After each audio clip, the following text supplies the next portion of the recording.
My presentation today will focus on imprisonment in the United States and specifically the issue of racial disparities in who goes to prison and who doesn't after a crime is committed, and how that likelihood of going to prison for a crime has changed over time. I'm going to divide this talk into three parts. The first, I'll talk provide an overview of U.S. imprisonment. I think it's a lot of these statistics and graphs will be familiar to those from the U.S., but there have been some changes recently as well that are worth noting. And I also want to talk about in part one, the relationship between prisons and inequality. In part two, I'll refine the research questions a little bit more and talk about my empirical case, which uses about 500,000 cases from one state over a 42-year period to look at changes over time.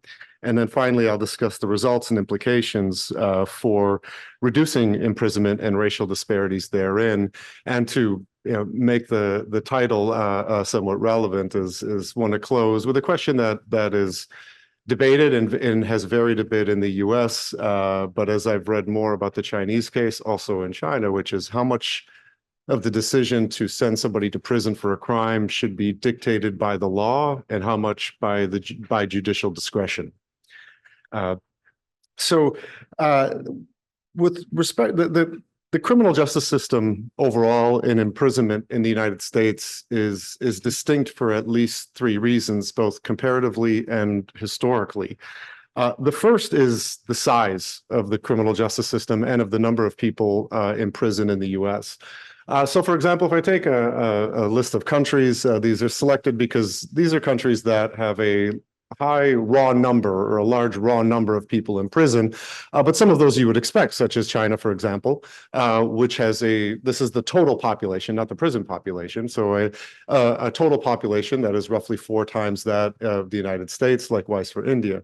But if we look at the prison population, the United States, despite having a much smaller total population, has an even larger incarcerated population than any other country on the planet. And this is reflected, as you would expect, with a little bit of math, in the imprisonment rate per 100,000 residents, in which the U.S., if you include jails and prisons, is over 500, which is trumps pretty much every other country. And again, this is a list of countries selected because they have high numbers of people in prison. This was not always the case. The U.S., for most of its history, at least through about the mid-1970s, was very similar to many of our trading partners, including Japan and most European countries. And then in the 70s is when things really changed. So you can see the federal system, which is sort of equivalent to a large state, and then the states.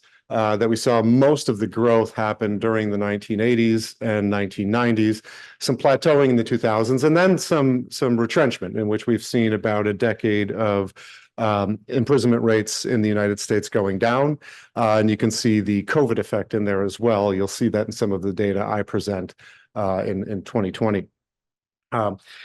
Why did imprisonment rates increase so much? So I'm not going to answer that question directly because that's been the subject of dozens of books and hundreds of articles and thousands of presentations. And there are many reasons why, and they tend to differ a little bit by state. But I will, and to borrow a term that I learned from Sarah in her presentation, I will focus on the proximate determinants for a moment. So in its simplest form, we can break down the imprisonment rate into 3 factors. One is how many crimes are committed in the population or per population. And of those that are committed, what is the arrest rate, or essentially how many arrests per crime? And then how many go to prison per arrest? And I'll just briefly sum it up this way. If you look at these proximal factors, there's one of those that matters much more than the others, and that's the last one. That if you look at that growth period in the 80s and 90s in the United States and into the early 2000s, crimes per population go up and down. The arrest rate does not change a whole lot in the grand scheme, but your chances of going to prison, conditional on arrest, and I would throw in here conviction as well, is the key decision point. That is what went up substantially over time that really fueled what we refer to in the US as mass incarceration. In addition to the size, or related to the size, is and important for this conference is the relationship to well-being. A bout of incarceration is consequential, and here I'll do a very brief summary of a very extensive literature. And so, for example, we know from some audit studies by sociologists and economists that having a felony record or a bout of imprisonment on your record, or having to check that box, which is often required when applying for a job in the US, that it can affect your chances of employment, that all else equal, and the question is, well, is all really else equal? And that's where we can do audit studies where we can send out a bunch of resumes. Everything's the same, except one has a felony or a bout of imprisonment and others don't. You match those and then look at the results, and you're less likely to get called back if you have a felony record or a bout of imprisonment. From my own research some years ago, before I entered administration and actually did research, that it affects family life as well. That actually the effect of spending time in prison on divorce is very similar to going off to war for a period of time and active duty deployment to coming back, which has a very negative effect for both reasons of separation, but also trauma. And so it's a very similar effect for imprisonment. Also is correlated, and some reason to think causally correlated, with children's involvement in delinquency as well. And health. There may be a blip actually where when somebody is incarcerated, where health, if it's in a prison, not a jail, where health actually improves a little bit. You may be physically removed from drugs and alcohol. You may have insurance or medical care for the first time in a long time.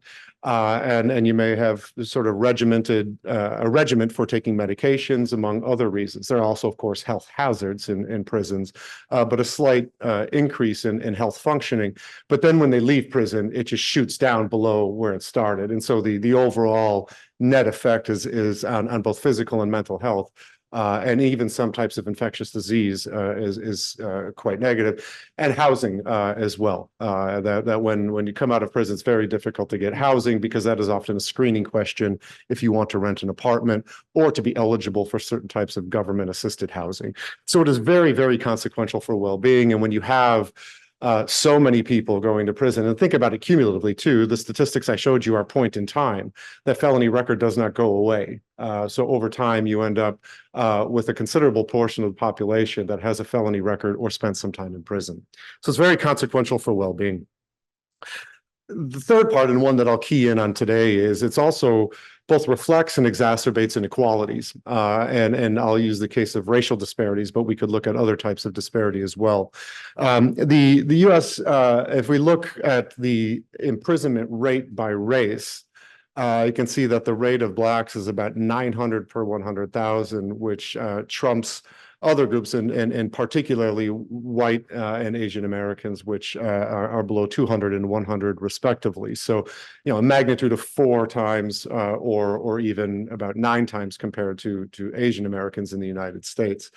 I have argued, and this is something that I'm going to pick up on today, that 5 years ago in a volume on American sentencing that my colleague Mike from the University of Wisconsin, Michael Light, and I argued or we asked, we didn't know ahead of time, but have racial and ethnic disparities declined? And we found some preliminary evidence at that time that there was some indication that disparities had gotten better. And we see some, at least a prima facie case for this in some statistics. If we look, the black bars are from 2000. The gray bars are from 2020. So over the course of 2 decades, if you look at, for example, drug crimes, this is the black to white imprisonment ratio, that we saw a ratio of about 15 to 1 for drug crimes, the likelihood of being imprisoned for a drug crime in 2000, which goes down to about 3 to 1 or 4 to 1. And now, to be clear, that's still really bad. But it sort of shows you how messed up things were in 2020. And so, as you can see, for other types of crime, violent property and public order offenses, that the trend seems, the imprisonment ratio seems to be going down, although nowhere close to being 0. So this is what I want to explore a little bit more in this talk is are we seeing reductions in disparities, and particularly at that rubber meets the road moment where a judge has to make a decision as to whether somebody goes to prison or not.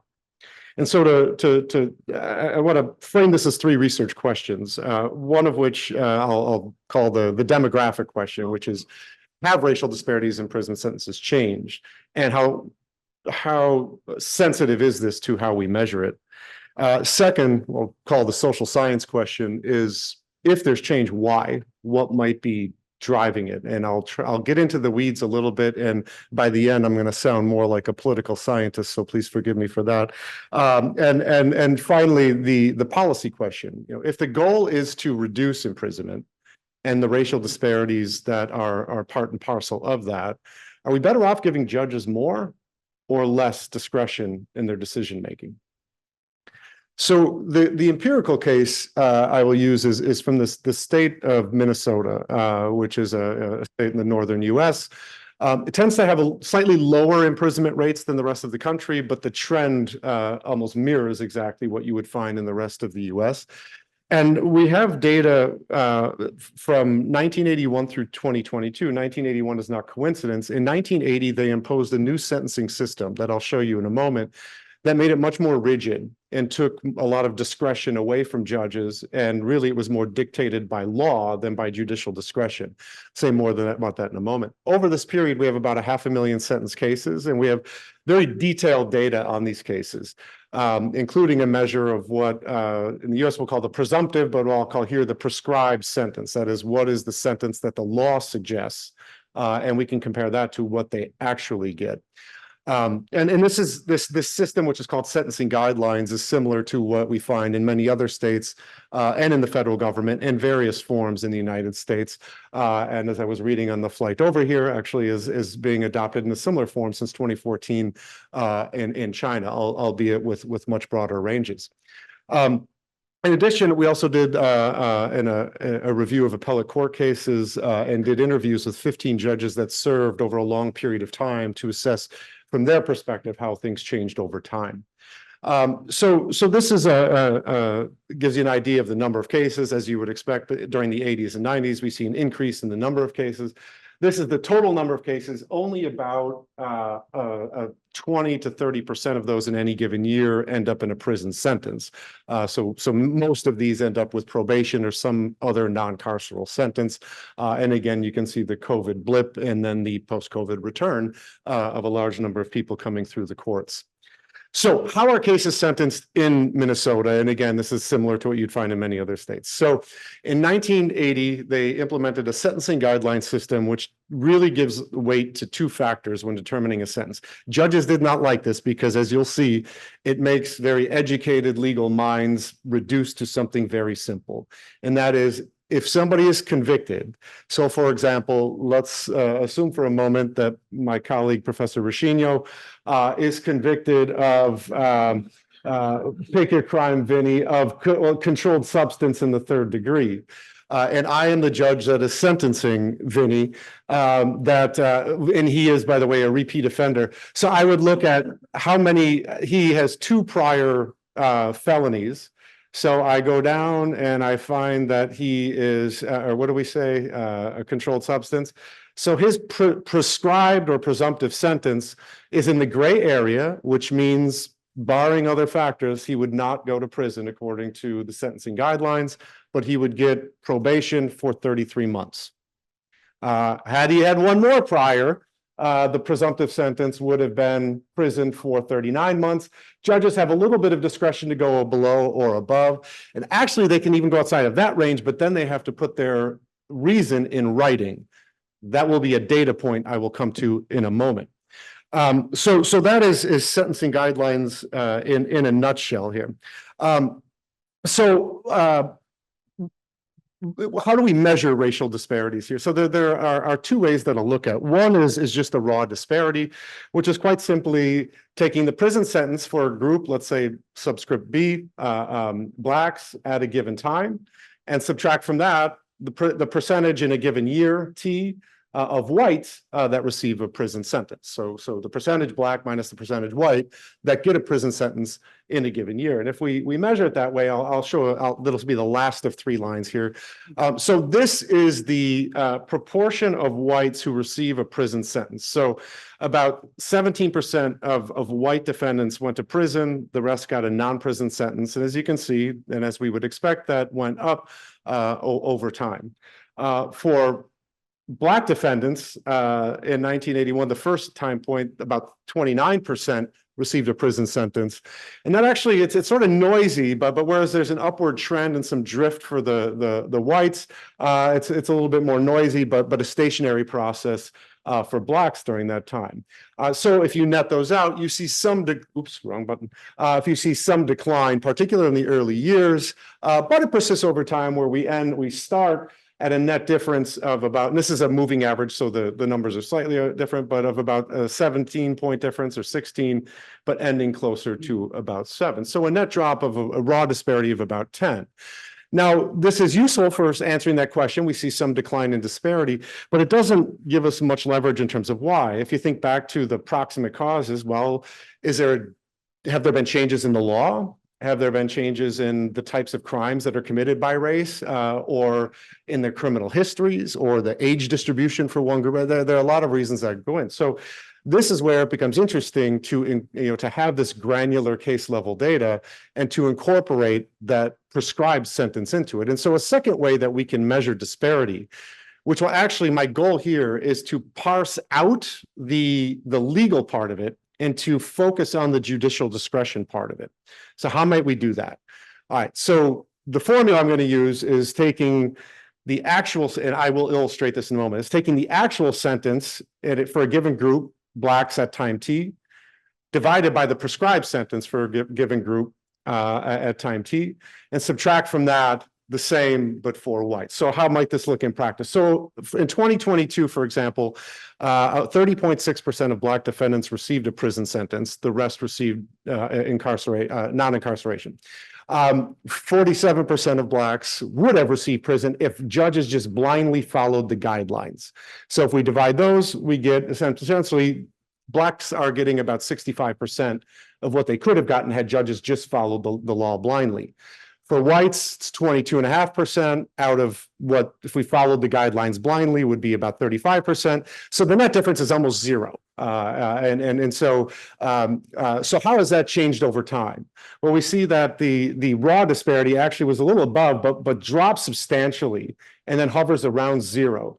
So most of the disparity that we see post about 1990 is actually due to factors other than judicial discretion, and judges are actually starting to act as a brake on racial disparities.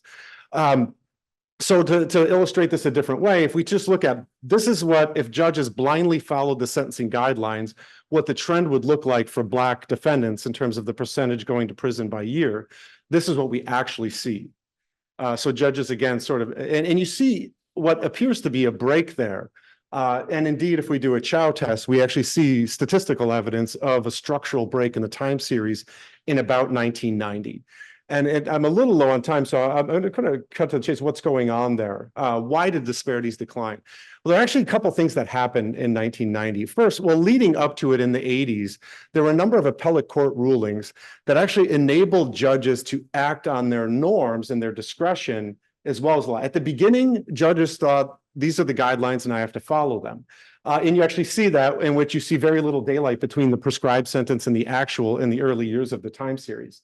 But as some drifted away and used their discretion and then prosecutors would challenge, this gets worked out in the appellate courts. And by 1990, there had been enough appellate court cases where they actually wrote into the sentencing guidelines that judges may take into account the amenability to probation, which they could not previously. In other words, it gives them discretion to think, is this somebody who could be rehabilitated? There's also some other factors related to racial disparities I will talk about more in the Q&A in the interest of time. But that becomes sort of an interesting mark, 1990. So remember when I mentioned if judges depart, they have to give a reason. Well, they do. There are about 50 different reasons that they can give. And so if we look at a reason that is just sort of might be there at any time, like age, we see that it hardly changes at all. And I could point to about 40 other reasons that that hug the x-axis and don't really change over time. Which one increases the most? Amenability to probation, and it starts in about 1990. And so some interviews with judges bear this out as well, but I'll jump to a few conclusions so that I don't go over time. On the demographic question, have racial disparities in prison changed? Yes, based on these data, but a recent study also finds a similar trend in Florida. There's evidence at the federal level, and so it appears that we are, for maybe different reasons and at different times, seeing some movement back towards sanity, if not parity. Second, what explains it? And I would argue that the data collectively, and certainly in the case of Minnesota, is that the disparities really went up, not because judges were more punitive towards Blacks, but because legislators who look at crime in the aggregate but do not consider personal circumstances in any given case ramped up the penalties for crimes. But judges actually served as somewhat of a brake on that to temper what could have been even more disparity than what we actually see. And so if we did want to reduce disparity and maybe even reduce imprisonment rates, we are probably better off affording judges more discretion and not less. Thank you.